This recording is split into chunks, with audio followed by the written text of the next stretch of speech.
به قول پیمبر در مدینه دران که راه خطا همیشه خطا، کننده در خیبر بود وصی رسول، نه آن که کرد فرار از جهاد حق کجا، کسی که گفت سلونی سزد امامت را، نه آن کسی که به لولا به جهل خود گویا، کسی که جای نبی خود جانشین نبیست، نه آن که راحتی جان خویشتن میخواد، کسی که بت شکند بر فراز دوش نبی، برای حفظ خلافت ز هر کسی اولا. گواه من به خلافت همان وجود علیست، که آفتاب به تایید آفتاب گواست، که آفتاب به تایید آفتاب گواست. علیست حق و حقیقت به دور او گردد، علیست عدل و عدالت به خط او پویاست.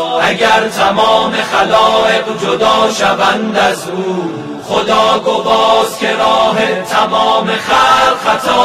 ثواب نیست ثوابی که بی ولای علیست، نماز نیست نمازی که بی علی برپاست. شکسته باد دهانی که بی علی باز است، بریده باد زبانی که بی علی گویاست. الا کسی که تو را از علی جدا کردن، پناهگاه تو در آفتاب هشت کجاست. علی بسی و دم و لحم و نفس پیغمبر، علی ابوالحسنین است و شوهر زهرا.